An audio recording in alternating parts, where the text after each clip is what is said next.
주진우 라이브.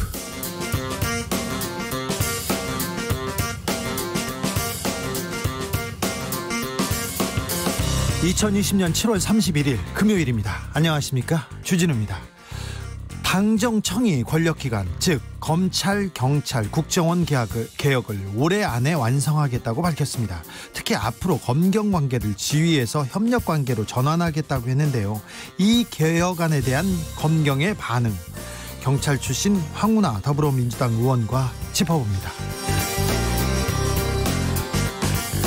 더불어민주당이 속전속결로 부동산 관련 법안을 처리했습니다.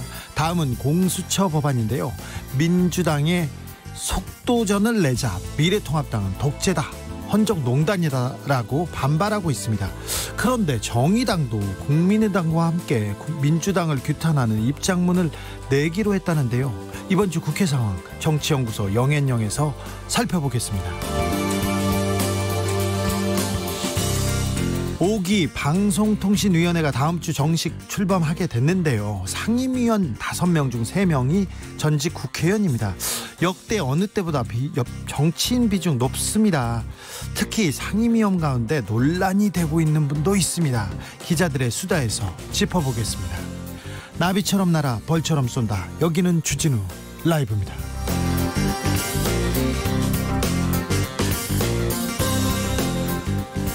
오늘도 자중차에 겸손하고 진정성 있게 여러분과 함께 하겠습니다. 7월이 다 갔습니다. 7월 한 달 어떻게 보내셨습니까? 8월 어떻게 또 보내야 될지 걱정이 됩니다. 7월에는 예년보다 좀 서늘하고 비가 많이 왔습니다. 그런데 국회는 뜨거웠죠. 여러분의 7월은 어떠셨나요? 7월 이야기, 여름 이야기 들려주십시오. 샵 9730, 짧은 문자 50원, 긴 문자는 100원입니다. 콩으로 보내시면 무료입니다. 그럼 주진우 라이브 시작하겠습니다.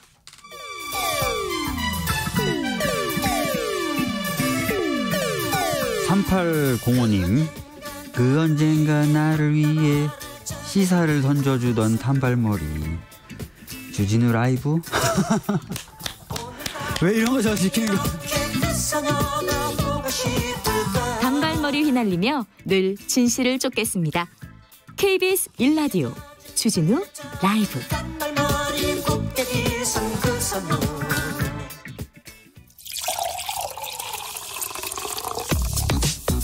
진짜 중요한 뉴스만 쭉 뽑아냈습니다. 줄 라이브가 뽑은 오늘의 뉴스 주스.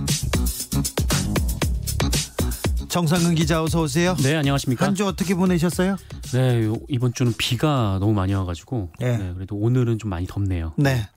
그래도 더운 게 낫습니다. 비 피해가 너무 커가지고요. 그러게요. 네. 어떻게 지내셨냐고. 어떻게 지냈냐고요? 네. 네, 땀 흘리면서 지내고 있습니다. 아, 그런가요? 여름이 좀 힘들어요. 여름이요? 네, 빨리 겨울이 왔으면 좋겠어요. 아, 네. 그래요? 얼마 안 남았습니다.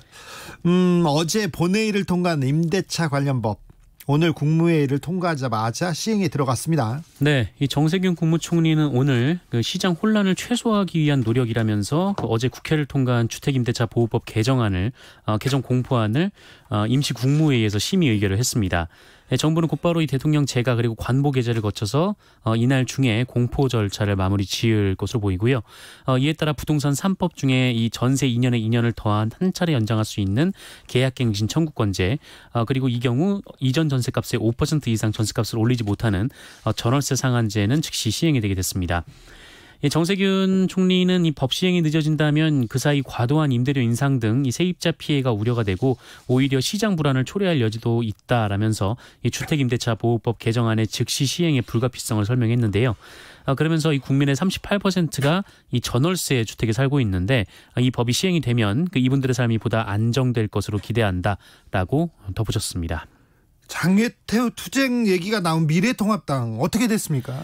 네, 일단 장애투쟁 얘기가 나오긴 했는데 일단 보류를 할 것으로 보입니다. 이 통합당 주호영 원내대표는 어제 그 의원총회에서 우리가 장애투쟁을 좋아하진 않지만 그 가능성을 닫지도 않을 것이다라고 밝혔고요. 이 국회에서 민주당이 176석의 힘으로 무지막지하게 밀어붙이고 우리가 할 일이 없다면 이 직접 국민에게 호소하는 것도 고민해야 하지 않나라고 말하면서 이 장애투쟁 가능성이 제기가 됐었습니다. 김종인 비대위원장 역시 기자들과 만난 자리에서 의회가 제 기능을 할 수 없게 되면 자연적으로 이 원밖에 야당이 생기기 마련이다라거나 이 원내에서 민주당이 다수의 횡포를 통해 법안도 제대로 심의하지 않는다면 다른 방법이 없다라는 입장을 밝혀서 이 장외투쟁 가능성이 더 커져가는 것 같았는데 하지만 김종인 비대위원장은 이 최종적인 수단이 장외투쟁인데 아직은 그럴 단계가 아니다라면서 얘기가 조금 달라졌습니다. 이 피치 못해 장애투쟁에 돌입을 하더라도 이 플랜카드나 구호 등에서 이 국민적 공감을 사지 못하는 표현을 지양하고 이 국민 공감형 언어로 지지를 끌어낼 세련된 방법을 강구해야 한다. 이런 목소리도 나오고 있는 상황입니다. 국회가 연지 얼마나 됐다고 벌써 장애투쟁. 미래통합당도 이 국민의 정서를 좀 알고 있습니다. 그래서 네, 쉽지는 않을 것 같습니다. 원내에서 국회에서 좀 대화 타협으로 이렇게 좀 국가를 이끌어 갔으면 합니다. 야당이지만 그리고 정치인이고 지도자 아닙니까? 아무리 어렵고 힘들다고 하더라도 그 여야가 국회 내에서 토론과 토의를 통해서 조금 합의를 했으면 합니다. 청와대에서 오늘 참모진 다주택자 현황 발표했어요. 네, 오늘 발표에서 청와대는 그 여전히 다주택을 보유하고 있는 비서관급 이상 참모진이 8명이다라고 밝혔습니다. 김조원 민정수석, 김혜숙 인사수석, 그리고 김거성 시민사회 수석, 황덕순 일자리 수석, 여현호 국정홍보비서관, 이지수 해외언론비서관, 이남구 공직기강 비서관, 석종은 중소벤처 비서관 등 8명입니다. 이분들 판다고 내놓은 거죠? 네, 다만 이들 모두 이 주택 처분 의사를 밝힌 상태라고 청와대는 밝혔는데요. 한 명도 예외 없이 모두 처분 의사를 표명하고 이 처분 노력을 기울이고 있다라면서 이 청와대 고위공직자 중 다주택 보유자는 없을 것이다라고 밝혔습니다. 이 청와대는 다음 달 중순이나 늦어도 말까지는 이 매매 계약이 이뤄져야 한다라고 본다면서 이 다음 달 중순까지는 매매 계약서를 제출하라고 통보했다라고 전하기도 했습니다. 집이 두 채고 세 채고 그렇다고 해서 법에 저촉되는 건 아닙니다만 네네. 국민 정서, 국민들이 생각하는 그리고 우리 정치하시는 분들 그리고 정책을 위반하고 또 대중을 생각하시는 분들은 어떻게 자기 이익 때문에 이렇게 부동산 정책을 펴지 않는다 이런 생각을 국민들이 갖게 하는 데는 좀 중요한 내용인 것 같습니다. 그래서 국민들이 이 부분에 대해서 특별히 민감하게 생각하는데 청와대에서 이렇게 계속해서 참모들 집 팔아라 이렇게 얘기하는 거는 어찌 된 일인지는 몰라도 좀 국민 입장에서는 좀 시원해 보이기도 합니다. 네. 코로나 현황 좀 살펴볼까요? 네, 오늘 0시 기준으로 국내 발생 신규 확진자가 14명이 확인됐고요. 해외 유입 사례는 22명이 확인됐습니다.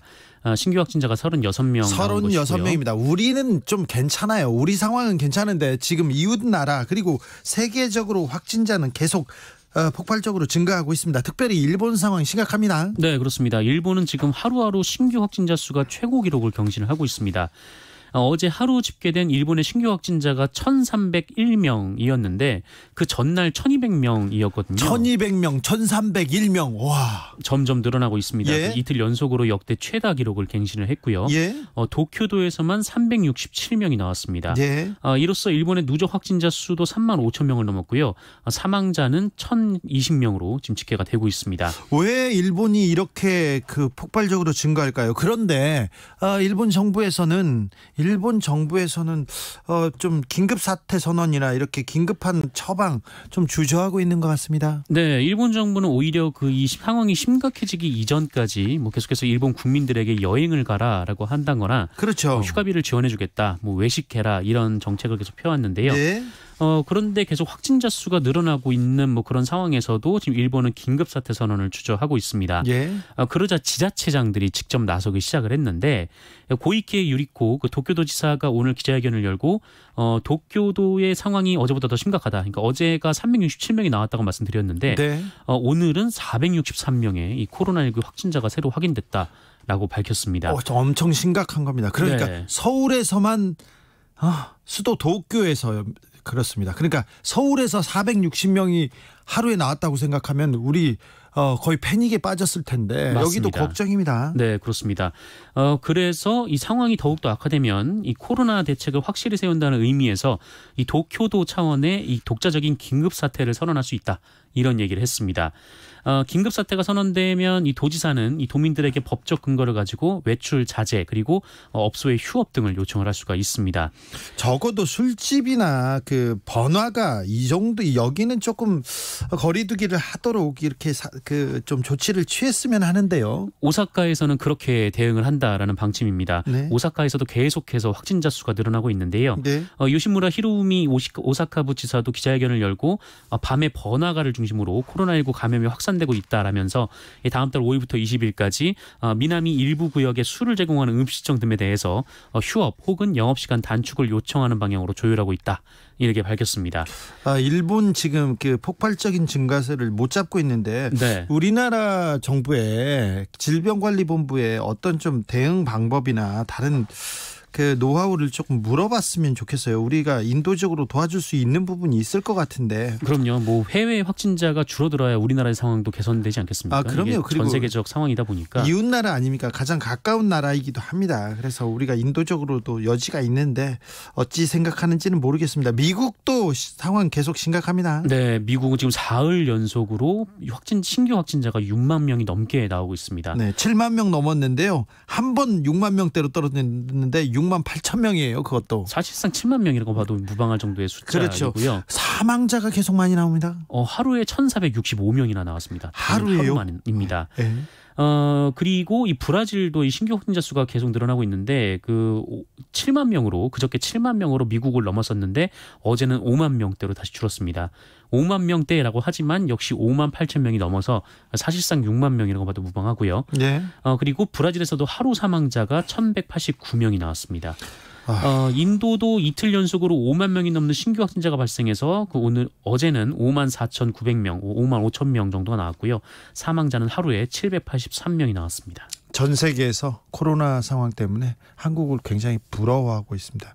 외국에 있는 제 친구들도 네네. 굉장히 한국을 부러워하는 거를 계속 얘기하고 있습니다. 무엇보다 우리나라는 계속 이 감염 경로를 찾아내고 있으니까요. 네. 감염 경로를 추적해서 그 상황을 제어하는 나라는 몇 안 되는데 그게 그 선진국 중에는 우리나라가 거의 유일한 것 같습니다. 네. 월북한 탈북자 북한에 도착하는 장면, 그 감시 장비로는 다 찍혔다고 하네요. 네, 이 동선이 모두 공개가 됐는데요. 한국 정착 3년 만에 이 성폭행 혐의를 받고 다시 북한으로 넘어간 김모 씨가 북한 땅에 도착했을 때 그때 그 장면도 군의 감시 장비에 포착된 것으로 확인이 됐습니다. 그러니까 장비는 다 일을 했어요. 네. 장비는 다 일을 했죠. 합동참모부 조사 결과에 따르면 이 김 씨는 지난 18일 새벽 2시 18분께 택시를 타고 연미정 인근에 하차를 했는데 그런데 여기부터 좀 문제였습니다. 네. 약 200m 거리에 있던 그 민통선 초소근무자가 택시 불빛을 봤는데 이를 확인하거나 상부에 보고하지 않았다라고 전해지고 있습니다. 여기부터 시작되네요. 네, 그리고 2시 34분께 그 연미정 인근 배수로로 이동한 김 씨는 2시 46분께 이 한강으로 입수를 했습니다. 이 배수로를 지나가는 도중에 이제 장애물이 있었는데 이거 원래 군에서는 굉장히 작은 구멍이다 이렇게 얘기를 했거든요. 근데 오늘 발표된 바에 따르면 보통 체구의 사람이 통과 가능한 상황이었다라고 합니다. 네. 그러니까 이 사람이 뭐 키가 아니면 몸무게가 좀 적어서 통과할 수 있었던 게 아니라 이 보통 체구면은 통과할 수 있었다라는 것이죠. 예. 그리고 여기도 결국에는 정비가 잘 이루어지지 않았다. 뭐 이런 점을 보여주는 것 같습니다. 한강에 또 들어갔어요. 그러면. 네, 한강에 들어갔는데 1시간 20분여 만인 오전 4시께 북한 지역에 도착을 했습니다. 중간에 무인도가 하나 있는데 그쪽으로 상륙을 했다가 다시 북한 쪽으로 넘어갔고 그리고 북한 그 육지로 올라가는 모습이 우리 감시 장비에 포착이 됐다라는 거죠. 그런데 이 감시자는 애초에 우리 쪽에서 넘어간 걸 몰랐기 때문에 북한 주민이라고 생각을 했던 것으로 지금 합참에서는 지금 얘기를 하고 있습니다. 어쨌든 이 김 씨가 연미정 초소 인근에서 한강에 입수를 한 후에 이 북한 땅에 도착하는 전 과정이 우리 군의 근거리 및 중거리 감시 카메라의 5회 그리고 열상 감시 장비의 2회 등 총 7차례 포착이 됐는데 그러나 이 북쪽 지역을 주시하는 전방부대 특성상 초기 포착에 실패를 하면서 이 군 감시 장비도 사실상 무용지물이 됐습니다. 그러게요. 아무튼 장비에는 계속 나왔는데 경비에 섰던 장병들이 좀 약간 조금 근무 네. 태만이었다고 해야 되나요? 아무튼 허술했다고 볼 수밖에 없죠. 네. 경계에 실패한 해병 이사단장 보직 해임됐습니다. 네, 이 합동참모본부는 검열 결과에 따라서 이 해병대 사령관 그리고 수도 군단장에 엄중 경고를 하고 해병 이사단장을 보직 해임했습니다. 아울러 합참은 재발 방지를 위해서 민간인 접근이 가능한 철책 직후방 지역을 일제 점검하겠다라고 밝혔고요. 이 주기적인 기동 순찰도 강화를 할 방침입니다. 또한 전 부대의 수문과 배수로를 일제 점검해서 이 경계 취약 요인에 대한 즉각 보강 대책을 수립하겠다라고 밝혔습니다. 경찰청도 탈북민 월북 사건과 관련해 가서 탈북민 관리가 좀 잘못됐고 사건 처리를 미흡하게 했다고 김포 경찰서장을 대기 발령 냈다고 합니다. 네. 오늘 신천지 이만희 총회장의 구속영장 실질 심사가 열리고 있습니다. 지금. 네, 이 코로나19 확산 당시 방역 활동을 방해한 혐의, 이 감염병 예방법과 이 특정경제범죄 가중처벌법상 횡령 등의 혐의로 구속영장이 청구된 이만희 신천지 예수교 증거장막 성전 총회장의 구속영장 실질 심사가 오늘 열리고 있습니다. 예. 수원지방법원에서 이어지고 있는데 그 영장 심사 결과는 이르면 오후 늦으면 내일 새벽에 나올 것으로 보입니다. 앞서 수원지법은 지난 8일 그 이만희 총회장과 비슷한 혐의를 받고 있는 신천지 간부 3명에 대해서 범죄 혐의가 소명되고 증거인멸 및 도주 우려가 있다라면서 구속영장을 발부했는데요. 이만희 총회장에 대해서도 구속영장이 발부될지 주목이 되고 있습니다. 고령 나이가 많은 게 조금 영장이 나올지 말지 여기에 큰 고려 사항이 될 것 같습니다. 네, 검찰 측은 뭐 나이가 있지만 그래도 건강 상태에 문제가 없다라면서 구속영장 청구 배경을 밝혔습니다. 신천지 신도들은 지금 이만희 총회장의 불구속을 기원하는 기도에 들어갔다고 합니다. 네. 이만희 총회장 관련해서 방역 활동 방해는 알겠어요. 그런데 네네. 횡령 혐의 이게 또 중하게 조금 다뤄지는 것 같아요. 맞습니다. 그 이만희 총회장은 이 신천지 연수원인 이 평화의 궁전을 신축하는 과정에서 50억여 원의 교회 자금을 가져다가 개인적으로 쓰는 등 총 56억 원을 횡령한 혐의를 받고 있습니다. 그리고 구속영장에 적시되진 않았지만 그 이만희 총회장과 신천지 간부 3명이 2015년 9월부터 8개월 동안 교회 명의 계좌 129개에서 이만희 총회장의 아내 계좌 48개로 현금 32억 원을 빼돌린 것을 확인하고 검찰에 송치를 한 것으로 확인이 됐습니다. 또한 지난 2015년부터 지난해까지 이 경기도 수원과 안산 등의 경기장에서 지방자치단체의 승인 없이 해당 지자체의 공공시설에서 종교 행사를 연 혐의도 함께 받고 있습니다. 네. 신천지 간부들이 또 댓글 비방전 이런 데 또 나섰다는 보도가 나왔는데요. 이거는 어떤 내용이죠? 네, 최근 관련 보도가 잇따라 나오고 있는데요. 그 이만희 총회장이 검찰 조사를 받고 좀 구속될 위기에 처하자 이 신천지 간부들이 지난 20일쯤인가 모여서 온라인 전쟁을 하자 이렇게 결의를 했다라는 네. 겁니다. 추미애 법무부 장관의 이 탄핵 청원, 그러니까 국민 청원이 올라왔는데 여기에 이제 동참해 줄 것을 조직적으로 얘기를 했다라고 하는데 네. 추미애 장관이 지난 2월 말에 이 신천지를 압수수색하라고 지시한 것을 겨냥한 것으로 보입니다. 네. 이들은 해당 녹취에서 이 코로나19 확산이 추미애 장관 탓이다 이렇게 돌리기도 했는데 우리가 아니라 추미애 장관이 코로나를 입고시켰다. 이 중국인 등 외국인들의 입국을 법무부 장관이 막지 않았다 이렇게 주장을 하는 내용이 녹취록에 담겨 있었습니다. 중국인 입국 막지 않았다 이런 내용이 많이 돌아다녔는데 네. 신천지에서도 이런 댓글 작업 많이 하셨군요. 네, 어쨌든 본인들 간부들끼리 얘기 나누는 대화 내용에 이런 내용이 있다라는 거고요. 네. 그리고 신천지 간부가 특정 유튜브 영상을 퍼뜨리고 댓글 작업도 하라 이런 지시를 내리는 정황도 있는데 현재로서는 이들이 공모한 여론전 계획이 실제로 실행됐는지 또 어떤 영향을 미쳤는지는 확인되지 않고 있습니다. 장제원 의원 이야기는 뭔가요? 추미애 장관이 이와 관련해서 SNS를 통해서 이 문재인 정부 개혁에 반대하는 세력들은 언론과 야당을 이용해서 무차별 공격을 해오고 있다. 이걸 단순히 우연의 일치라고 봐야 할지 뭔가 조직적인 움직임이 있는 것으로 봐야 할지 고민해보겠다 이렇게 SNS에 썼는데요. 이에 대해서 이 장제원 의원이 이 추미애 장관이 교묘하게 이 언론과 미래통합당을 이 국민적 손가락질을 받고 있는 특정 종교단체와 엮어서 음모론을 펴고 있다라고 얘기를 했습니다. 그러면서 재미있는 소설 한 편 잘 읽었다라고 비판을 했는데 요새는 소설 얘기 이 단어 쓰면 안 됩니다. 소설 얘기 안 되는데. 네. 추미애 장관이 소설 얘기를 했다가 이 소설가협회가 성명까지 냈었는데요. 네. 그렇다면 이제 장제원 의원한테도 같은 대응을 할까 관련해서 이제 언론이 취재를 한 내용이 있습니다. 예. 한국경제가 소설가협회 측에 물어봤는데요. 소설가협회에 따르면 성명은 안 나오고요. 대신 미래통합당에 그 항의 공문을 보낼 예정이라고 합니다. 항의 공문요? 네네. 소설 한 편 잘 읽었다 이렇게 했다고요? 네, 그렇죠. 네, 소설가협회 분들은 상상력이 빈약한 건지 아니면 너무 풍부하신 건지 아무튼 한여름에 큰 웃음 주시는 것 같습니다. 김호은 소설가협회 이사장님. 네네. 네.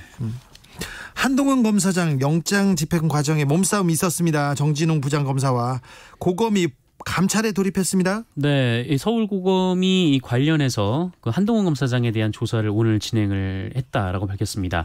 한동훈 검사장은 지난 29일 이 법무연수원 압수수색 절차 과정에서 이 정진웅 부장검사로부터 일방적인 신체적 폭행을 당했다라고 주장하면서 이 독직 폭행 혐의로 감찰 요청을 한 바가 있습니다.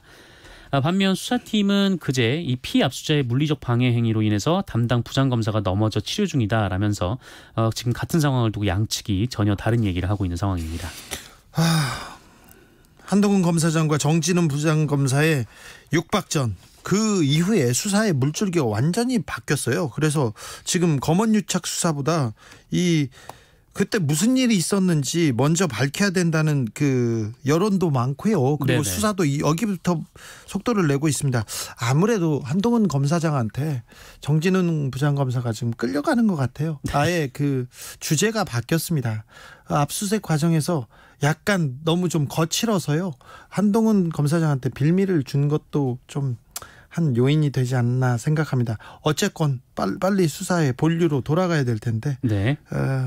걱정입니다. 그래서 검언유착 수사는 어떻게 된다고요? 일단 이 수사팀이 이제 법원이 그때 이동재 전 기자 휴대폰 압수가 위법하다 이런 결론을 내렸었는데 이것 때문에 이 수사팀에서 이 결정에 불복해서 재항고를 했습니다. 네.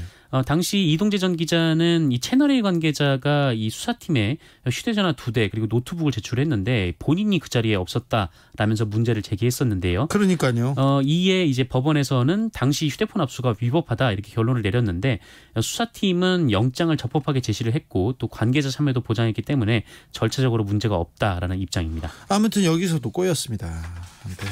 주스 정상근 기자 함께했습니다. 감사합니다. 고맙습니다. 긍정의 힘님, 국민들의 관심은 검언유착 수사입니다. 아니 검언유착 수사예요. 그런데 다른 데서 지금 압수수색이 위법하다. 그 다음에 또 이 몸싸움으로 해서 지금 수사의 그 본류가 바뀌고 있습니다. 이건 조금 잘못된 것 같습니다. 김영현님은 201번 버스에서 주진우 기자 목소리 들립니다. 기사님 감사합니다.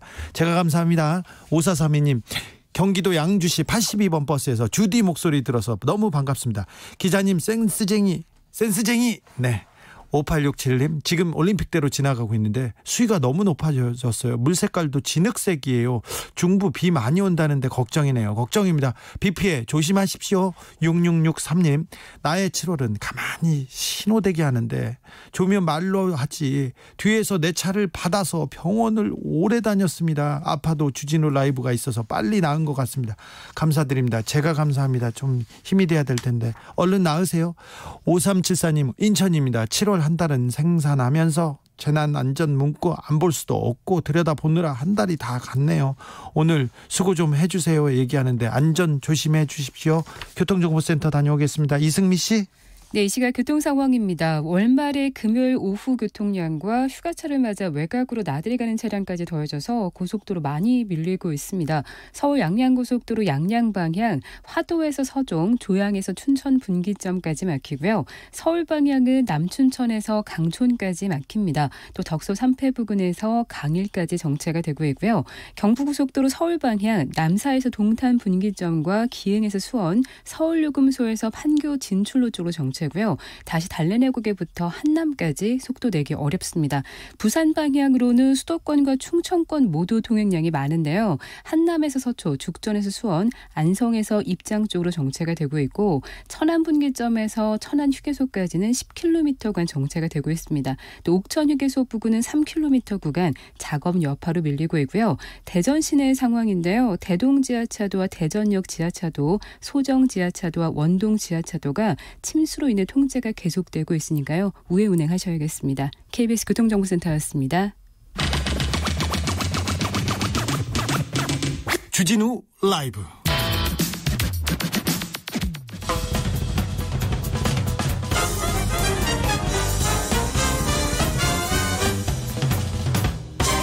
훅 인터뷰. 모두를 위한, 모두를 향한, 모두의 궁금증 훅 인터뷰. 당정청이 권력기관 개혁안을 발표했습니다. 검경 수사권 조정의 가장 중요한 관문은 통과한 겁니다. 그래서인지 검경 반응 확연히 엇갈렸습니다. 검찰에서는 현실을 반영하지 못한 탁상행정이다 반발했고요. 경찰은 수사 종결권을 갖게 돼 만족스럽다. 하지만 자치경찰제는 좀 아쉽다. 그런 반응입니다. 정치권 반응도 엇갈리는데 경찰 출신의 수사권 조정에 헌신했던 더불어민주당 황운하 의원과 함께 내용 짚어보겠습니다. 안녕하세요. 예, 안녕하세요. 네, 예. 지금 어디세요? 대전입니다. 예. 대전 지역. 방금 전에 수해 피해 본 분들 복구 작업 함께 하다가 약속된 인터뷰가 있어서 지금 잠시 전화 받고 있습니다. 같이 다리도 걷고 손도 걷고 그렇게 수해 복구 현장 가셨구나. 예, 장화 신고 그 진흙 더미 이렇게 걷어내는 일을 좀 주민들하고 같이 했습니다. 네. 그런데 어제 웃고 있는 사진이 공개돼서 약간 논란이 있었습니다. 그러니까요. 어찌된 영문이에요? 우선은 제가 오늘도 이 피해 현장에 와서 주민들과 함께 좀 피해를 본 주민들이 얼마나 속상하겠습니까? 예? 그래서 망연자실에 있는 주민들과 함께 어쨌든 팔 걷어붙이고 복구 작업에 땀 흘리고 있는데요. 네. 어쨌든 부적절한 게 보이는 웃는 사진이 공개돼서 주민들에게 매우 송구스러운 마음이죠. 사실 전후 사정을 다 이해하시면 어떤 분이든지 이게 오해할 부분이 없구나라고 이해하시겠지만 네. 이 전후 맥락 없이 웃고 있는 사진만 딱 악의적으로 이 보도를 하게 되면 그러면 이제 주민들께서야 대단히 불편하시고 저를 그렇죠. 비난하시게 되죠. 그렇죠. 네. 약간 좀 악의적으로 좀 조작됐습니까? 그렇죠. 그러니까 웃어야 될 순간 또 행사가 있고 슬퍼해야 할 순간 또 행사가 있지 않습니까? 그래서 A라는 장소 또 어떤 시간에는 웃어야 되고 또 B라는 장소의 어떤 시간대는 슬퍼해야 되죠. 두 가지를 다 소화해야 되지 않습니까? 그래서 A라는 장소에서 웃어야 하기 때문에 웃었거든요. 그것은 B라고 하는 슬퍼해야 할 장면과 연결될 수 없는 그런 이 순간인데요. 그것을 연결시켜 놓으니까 그러니까 굉장히 당황스럽겠네요. 무분별한 사람으로 그냥 순식간에 둔갑돼 버렸습니다. 아무튼 그래서 너무 당황스럽습니다. 네. 근데 언론이 그렇게 비판적으로 쓸 여지가 있어요. 정치인은 이렇게 당할 악마의 편집이라도 이렇게 당할 가능성이 있으니까 조금 많이 배웠습니다. 많이 그렇습니까? 배웠고요. 예. 많이 배웠고 더 조심해야 되겠다라는 지금 말씀하신 것처럼 비싼 수업료 냈다고 생각하고 있고요. 지역구 구민들한테 가서는 피해 복구, 수해 복구 같이 하면서 미안하다고도 얘기하셨어요? 그거 얘기할 틈도 없습니다. 가자마자 그냥 팔 걷어붙이고 장화 신고 일해야 되는데요. 예. 땀 뻘뻘 흘리면서 일했기 때문에 한가하게 그거 얘기할 시간도 없습니다. 아, 그래요? 수해 복구 상황은 어떻습니까? 괜찮습니까?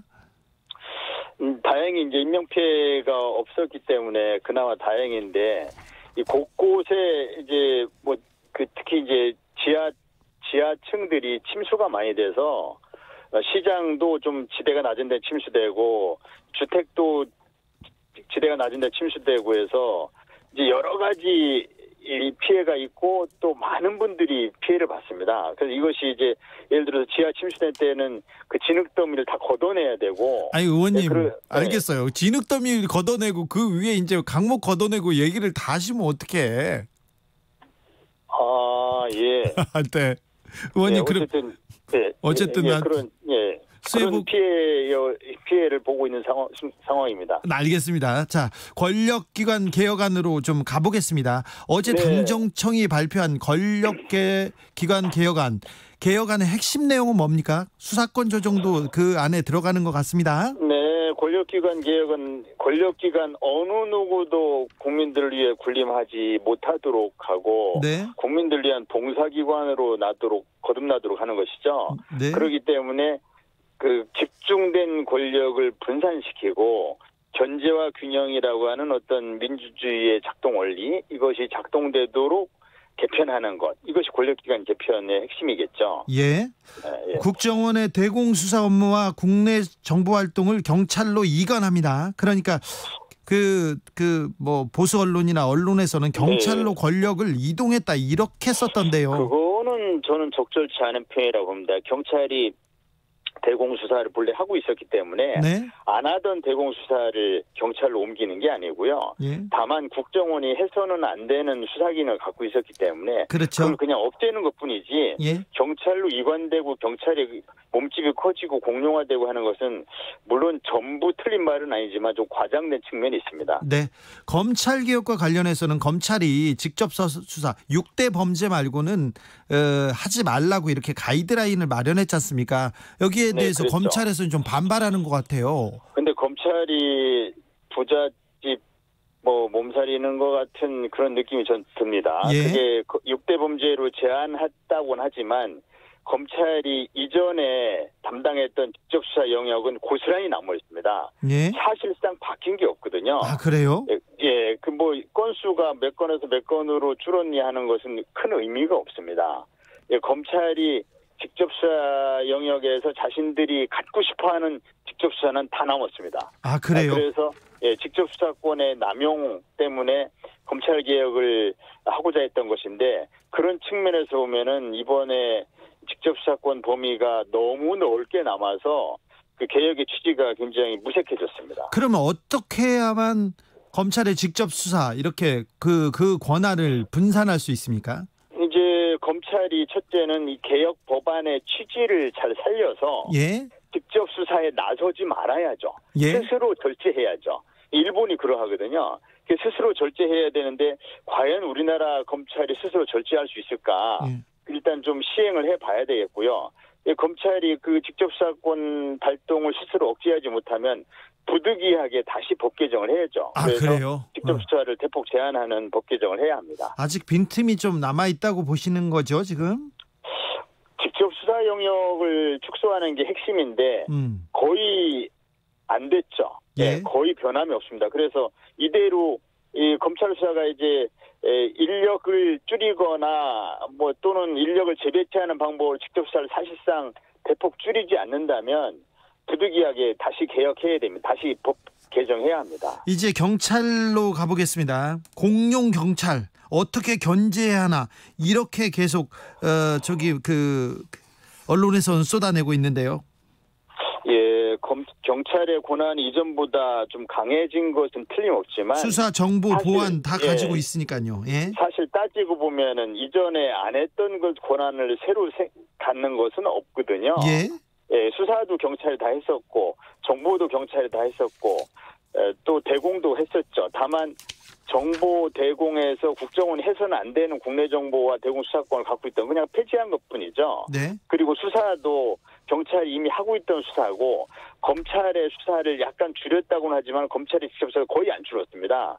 그래서 사실 경찰의 영역이 자율적인 영역이 조금 늘어난 측면이 있지만 공룡 비대화 이렇게 얘기한 데는 저는 조금 무리가 있다라고 봅니다. 네. 이 정보 경찰에 대한 통제 방안은 좀 뭐가 있을까요? 저는 정보 경찰에 대해서는 정보국 폐지까지 저는 개인적인 입장에서 조직의 입장이 아니라 개인적인 입장에서 주장을 해봤거든요. 예. 그래서 정보 경찰이 이제 그 정보의 경찰의 권한을 또는 직무를 남용할 수 없도록 이제 법적으로 제한하는 것. 예. 이것이 우선 필요하고요. 그 다음에는 이 경찰 외부의 감식이고. 예컨대 경찰위원회라든지 이런 것을 좀 실질화해서 경찰권 남용을 감시 통제할 수 있는 것을 좀 강화하는 것. 이것이 저는 실효적인 통제 방안이라고 보고 있습니다. 아니 정보는 국정원에서 국내 정보를 포기하고요. 대검에서 범죄 정보를 안 하기로 했고요. 그러면 경찰에만 남아 있는 부분인데 이 부분을 어떻게 좀 효과적으로 통제해야 될 텐데 이런 생각은 제가 조금 가져보고요. 자치경찰제와 국가경찰제 이걸 조금 만들어서 이렇게 권력을 좀 분산하겠다 이런 생각이 있었는데 이 부분도 조금 명확치 않은 것 같습니다. 그러니까 자치경찰제 내용이 저도 정확하게 조금 더 내용을 봐야겠더라고요. 이제 법안이 나온 게 아니고 이제 입법 발의를 하겠다는 거 아닙니까? 그래서 지금 입법 근데 과정에서 어떤 모델이 구체적으로 그림이 그려질지는 좀 더 지켜봐야 됩니다. 어제 발표된 내용만 가지고는 어떤 내용인지 정확하게 알지 못하겠더라고요. 아니 그러면 알겠는데 황운하 의원이 모르면 전 국민이 아무도 아는 사람이 없는 거예요. 이 부분에 아직 대해서는. 확정이 안 됐다는 의미입니다. 그래요? 확정이. 그러니까 이원화된 모델이 일원화된 모델로 바뀐 것은 어제 발표됐는데요. 네. 그러니까 국가경찰, 자치경찰 이원화가 아니라 일원화 모델로 발표됐지 않습니까? 예. 그런데 일원화 모델에서 이제 굉장히 세부적인, 그러니까 디테일들은 아직 확정이 아무것도 안 됐죠. 예. 그래서 그 디테일이 이제 법안에 담겨야 되거든요. 아직 갈 길이 좀 있군요. 멀군요. 그래서 11월 말까지 법안을 만드는 그런 로드맵이 마련되어 있습니다. 네. 그래서 이 과정에서 자치경찰, 그러니까 즉 분권화가 최대로 이루어질 수 있도록 설계하면 된다고 생각합니다. 알겠습니다. 황운하 의원님 전직 경찰이고요. 검경 수사권 조정 안에서 경찰의 안을 지금껏 디자인하신 분이잖아요. 그래서 제가 좀 물어볼게요. 경찰이 저는 좀 못 믿어요. 믿음이 안 가. 이거 어떻게 할까요? 국민들 중에 이런 사람들 많아요. 경찰에 믿음이 안 가는 국민들 많으시죠. 네, 그래서 많아요. 그 부분은 그런 부분은 이제 경찰이 지난 경찰 개혁위원회 하면서 무려 300여 개의 개혁 과제들을 도출해냈거든요. 예. 그래서 하나씩 실행해 가고 있습니다. 그래서 그것이 금세 짧은 기간에 확 달라지기는 어렵지만 그러나 조금씩 변화해 갈 겁니다. 경찰은 개혁을 거부하는 조직이 아니거든요. 또 개혁에 저항하는 조직도 아닙니다. 그래서 개혁 과제가 경찰 조직을 조금씩 변화시켜 나갈 것입니다. 그리고 이제 경찰에게 자율적인 영역이 확대된 만큼 그 증대된 그런 책임감으로 경찰이 이전보다는 훨씬 더 빠른 속도로 좀 신뢰를 얻기 위한 개혁에 박차를 가할 것으로 저는 그렇게 기대하고 있습니다. 그래야 됩니다. 네, 맞습니다. 개인적으로 저를 괴롭혔던 경찰들 너무 많아요.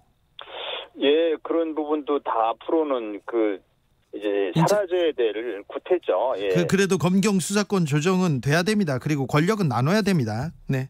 경찰도 검찰도 다 개혁돼야죠. 그렇죠, 그렇죠. 그런데 저기 수사권 조정의 가장 권위자이시고 이거 경찰 행정에 대해서도 이렇게 굉장히 연구를 많이 하신 분인데 국회에서 경찰하고 관련 없는 데 가신 것 같아요. 산자위에 계신 것 같습니다. 네, 산자위로 갔고요. 네. 그래서 왜 그렇게 됐죠? 법사위를 희망을 했는데요. 네. 당에서 여러 가지 이제 사정이 있었던 것 같습니다. 그래서 법사위에 가지 못했고 그러다 보니까 제가 3순위로 희망했던 곳이 산자위였거든요. 예.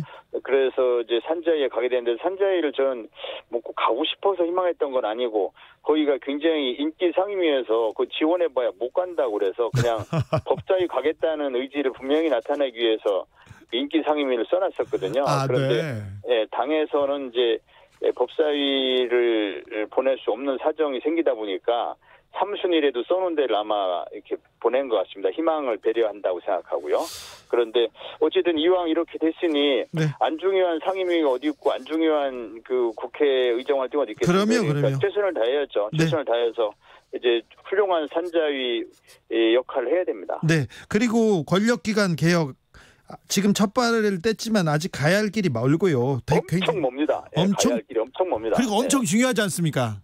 그리고 대단히 중요하죠. 그렇죠. 다른 국정과제도 정말 부동산 문제도 중요하고 남북 문제도 중요하고 다 중요하지만 우리나라의 이 사법 정의가 이렇게 바로 세워지지 않으면 그러면은 이 뭐 이 나라가 바로 세울 수 없습니다. 그렇기 때문에 이 검찰 개혁 굉장히 중요합니다. 검찰 개혁 그리고 저 권력기관 개혁 계속 힘써 주십시오.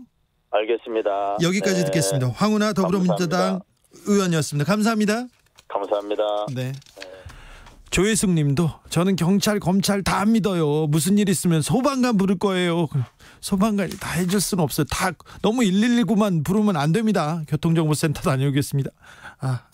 네, 교통정보센터는 조금 있다가 하고요. 바로 다음 코너로 넘어갑니다. 시사회.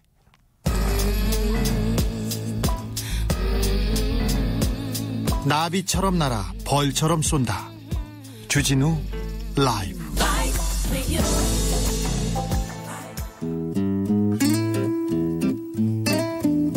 현실에 불이 꺼지고 영화의 막이 오릅니다. 영화보다 더 영화 같은 현실. 오늘의 시사는 어떤 장면일까요? 라이너의 시사회 시작합니다. 영화로 우리 사회 들여다보겠습니다. 영화 전문 유튜버 라이너, 안녕하세요. 네, 안녕하세요. 한 주 어떻게 보내셨어요? 한 주 열심히 한 주를 보내봤습니다. 영화계가 지금 들썩거리기 시작했어요. 네, 이제 뭐 반도가 나오고 네. 또 이번 주에 강철비 2라는 작품이 나오면서 네. 굉장히 영화계가 살아나고 있다는 느낌을 좀 받고 있죠. 영화계는요, 누가 영화를 만들어서 개봉하지 않습니까? 그러면 영화인들이 다 몰려가서 막 축하해 줍니다. 네. 앞에서 막 축하하고 막 응원합니다. 뒤에서는 좀 험담을 좀 많이 합니다. 되겠어 막 이렇게 얘기는 하지만 그래도 영화계는 그렇게 좀 끈끈하게 밀어주는 그런 동료애가 있는데요.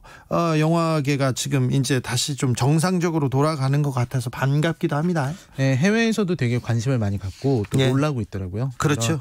코로나19 시대에 이렇게 다 같이 문화생활을 하고 일상을 즐길 수 있다는 게 좀 대단하게 보이는 모양입니다. 오늘은 어떤 이야기 해볼까요? 네, 요즘 코로나19 때문에 해외여행이 불가능해졌거든요. 그렇죠. 예, 여기저기서 이제 우리가 마지막으로 자유롭게 해외를 여행한 마지막 자유여행 세대다. 예. 이런 좀 비관적인 얘기도 하고. 그런 소리 마세요. 코로나 시대 금방 우리가 정복하고요. 코로나 시대를 넘어서 여행 갈 수 있습니다. 지금 계속 항공권 찾아보는 사람들이 있습니다. 네. 그래서 지금 사실 여름이고 휴가철인데 네. 예전 같았으면 해외로 많이 나갈 시기인데 네. 그럴 수가 없으니까요. 네. 그래서 집안에서 이제 해외여행을 떠나보자. 그래서 영화 속 휴양지를 찾아보다가 네. 프랑스 파리가 떠올라서 파리를 배경으로 한 영화. 네, 에단 후크랑 줄리 델피가 나왔던 비포 선셋이라는 영화입니다. 알죠. 자, 파리에서 네.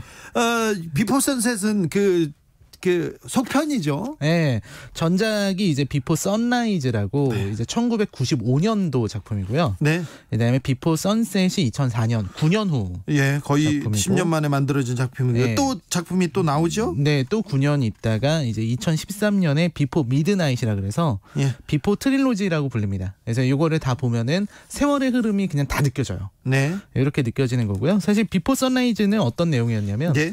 여름에 이제 기차에서 두 남녀가 청춘 남녀가 만납니다. 기차에서 만나죠. 이 영화 보고 다 기차 타면 다 누군가를 만날 줄 알았어. 네. 근데 다 옆에 보면 나이 지긋한 할머니 앉거나 내 옆에는 그렇게 덩치 큰 라이너처럼 덩치 큰 건장한 남자들이 그렇게 계속 앉습니다. 네. 앉기가 좀 힘드셨겠네요. 네. 저는요 다른 요구는 없고요. 앉기가 불편해서. 네. 그래서 사실 이 영화에서는 이 젊은 남녀가 그 아름다운 비엔나에서 이제 잠깐 내리자 너무 얘기가 잘 통하는 겁니다. 네. 서로 간에 얘기를 하는데 이제 그땐 너무 젊으니까 인생 철학 얘기, 사랑 얘기, 뭐 교육 얘기, 뭐 온갖 얘기를 다 해요. 영화 찍으면서 걸어가면서 말을 많이 해요. 이 영화. 두 사람이 처음부터 끝까지 대화만 하는데 근데 그게 되게 재밌습니다. 근데 대화를 이렇게 연기하듯 아니라 진짜 현실 생활에서 얘기하듯 그렇게 얘기를 주고받죠. 네, 그래서 진짜로 당시 말씀하신 것처럼 청춘 남녀들의 로망이죠. 여행지에 가서 운명적인 사랑의 상대를 만난다. 그게 이제 비포 선라이즈였고요. 그런 거 별로 없어요. 비포 선라이즈였고 이제 후속작 네. 비포 선셋은 이제 9년 후의 이야기입니다. 네. 사실 선라이즈에서 마지막에 둘이 헤어지거든요. 예. 그러면서 6개월 후에 만나자 그래요. 우리가 정말 나를 운명의 상대라고 생각했다면 6개월 후에 만나자. 6개월 후에 어디서 만나자? 네, 비엔나 그 역에서 만나자. 그때는 휴대전화 없어요. 네, 휴대전화가 없어서 삐삐도 없고 6개월 후에 만나자고 했는데 그런 약속 옛날에는 많이 했어요. 우리 몇 년 후에 여기서 꼭 만나자. 시계탑 앞이야 꼭 이런 얘기. 네, 역 옆에서 만나자고 했는데 실제로 이 영화는 6개월 후를 다룬 게 아니라 9년 후. 9년 후에 이 주인공이 이제 제시라고 남자 에단 호크인데요. 미국인입니다. 네, 이 작가죠? 친구가 소설가가 됐어요. 네. 그래서 사실 그 여기서 셀린을 만났던 자기가 선라이즈 때 만났던 그 이야기를 소설로 만들어서 성공했습니다. 예. 그래서 프랑스 파리에 있는 한 서점에서 이제 그 독자들을 만나러 온 거죠. 사인회 하러. 첫 장면이 노틀담 탁객을 보이고요. 노틀담 뒤에 이렇게 공원에 앉아 있습니다. 이 소설가가. 그리고 그 앞으로 조금만 걸어 올라가면 섹스피어 관련된 서점이 있어요. 맞아요. 실제 있어요, 서점이. 근데 그 안에서 이렇게 독자들을 만나고 있습니다. 야, 저보다 기억력이 더 선명하신 것 같습니다. 아니 좀 봤어요. 어제 오신다고 해서 그런지 제가 조금 봤어요. 아, 그러셨군요. 네. 그래서 거기서 이제 그 셀린을 다시 만나는 거죠. 다시 이제 찾아봤어요. 그래서 두 사람이 이제 비행기 타고 가야 되는데 아무튼 다시 만나서 그때 무슨 일이 있었나 이 얘기를 하는 이야기가 이제 펼쳐지는 거죠. 걸어가면서 얘기합니다. 근데 파리의 그 뒷골목이 그대로 이렇게 영화의 한 장면으로 들어와서 거기서 얘기를 계속 주고받죠. 네, 주고받는 이야기가요. 사실 그 6개월 후에 제시는 정말로 갔었습니다. 비엔나의 그 역에 찾아갔어요. 아, 6개월 후에 만나기로 했었던 자리에 9년 전 그 6개월 후에 만나기로 했던 그 자리로 남자는 간 거예요. 남자는 갔고. 근데 이제 여자는 그때 할머니가 돌아가셔서 장례식에 참석하느라 못 갔어요. 가지 못했어요. 네. 그래서 두 사람이 9년 만에 다시 만난 겁니다. 그래서 두 사람이 이제 9년 동안에 있었던 일들을 이제 얘기를 하는 거죠.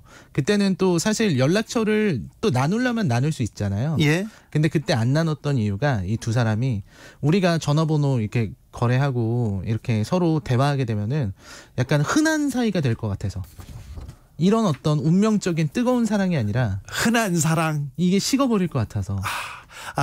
우리가 그 롱디라고 하잖아요. 네. 장거리 연애를 하면 좋아했다가 만났다가 또 멀어지면서 거리를 극복하지 못하고 서로 싸우고 멀어질까봐 이런 통속적인 사랑이 될까봐 아예 그런 약속을 안 했군요. 그래서 6개월 후에 우리의 운명을 확인하자라고 했던 거였는데 아무튼 9년 후에 다시 만났습니다.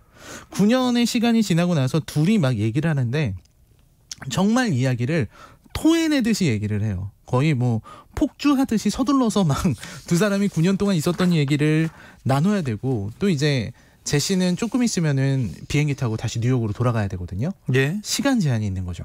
그래서 서로 간에 그동안 못 나눴던 얘기를 또다시 엄청나게 대화를 합니다. 예. 그래서 이 영화는 사실 거의 실시간으로 진행이 돼요. 영화를 보고 있으면 그냥 이게 뭐 편집이 안 돼 있고 그냥 실시간으로 진행되는 것처럼 느껴져요. 일단 그리고 비행기를 타야 되기 때문에 그 안에 얘기를 막 해야 돼. 네. 일단 보는 상황에서도 불안해. 비행기 타러 가야 되는데. 급한 거예요. 네. 서로 할 얘기는 많고 얘기는 나눠야 되니까 그러니까 서로 막 급해서 막 얘기하다가 카페에도 갔다가 카페에서도 마시고 나서 바로바로 일어납니다. 그리고서 이제 그 어디로 갈까 하다가 이제 세느강 쪽으로 가게 되죠. 그 앞이 바로 세느강이에요. 네. 노틀담 앞에 바로 세느강이고 그 언저리 10분 언저리에서 이렇게 다 벌어집니다. 네, 계속 걸어가면서 얘기를 하고요. 그리고 이제 거기서 유람선 타고 이제 가면서 노틀담 대성당이 모습을 드러내죠. 불났어요. 네, 지금은 불이 나서 어떻게 이렇게 이런 국보 같은 그 보물을 태워 먹어가지고 지금 복원 잘 하고 있답니다. 네, 그 또 영화를 보면은 더 슬픈 게 여기서 둘이 대화 나누는 게 노틀담 대성당의 아름다움에 대해서 얘기를 하거든요. 예. 그래서 너무너무 아름다워서 뭐 이제 그런 얘기를 해줘요. 2차 세계대전 때 그 병사가 와서 이 노틀담 대성당을 폭파하자 이런 게 있었는데 너무 노틀담 대성당이 아름다워서 그 병사가 버튼을 누르지 않았답니다. 그래서 그게 터지지 않았다. 폭약만 발견됐다. 이런 얘기를 나눌 정도로 굉장히 아름다운 파리의 모습이 계속해서 이어지죠. 배를 타고 가는데. 네, 배를 타러 가고서 너무 시간이 없어서 둘이 이제 차 타고 또 기사까지 불러놓고 그래서 어떻게 끝나요? 결국은 가요. 어디를? 셀린의 집까지 가요. 그러니까 이 주인공은 제시는 목표가 노래 한 곡 듣고 싶다라는 거예요. 그리고 결말에서는 노래를 해줘요. 노래를? 네, 집에서. 그리고선 마지막에 물어요. 비행기 시간 늦을 텐데 알고 있어. 그리고 끝납니다. 비행기를 놓치고 그 셀린의 사랑을 얻습니까? 그것까지는 안 나오고 둘이 딱 그 장면에서 끝나요. 이게 너 비행기 늦을 텐데 라고 하는데 둘이 무슨 그런 관계 네. 그런 거 안 나옵니다. 여기 네. 뭐 키스 씬이라든지 뭐 이런 장면은 나오지 않는다. 이게 없어요? 네, 포옹은 있어요. 근데 그 포옹 장면이 되게 간절해요. 좀 실망입니다. 여기까지 듣겠습니다. 알겠습니다. 그래도 간절합니다. 간절합니다. 시사회 라이너와 함께했습니다. 수고 많으셨습니다. 네, 고맙습니다. 호영수님이 줄리 돌달피 노래 압권이지 엔딩이야. 진짜 바로 그 노래. 에다노크가 비행기를 놓치게 한 바로 그 노래입니다. 줄리 델피의 Wild for a Night 들으면서 잠시 쉬었다 6시에 돌아오겠습니다.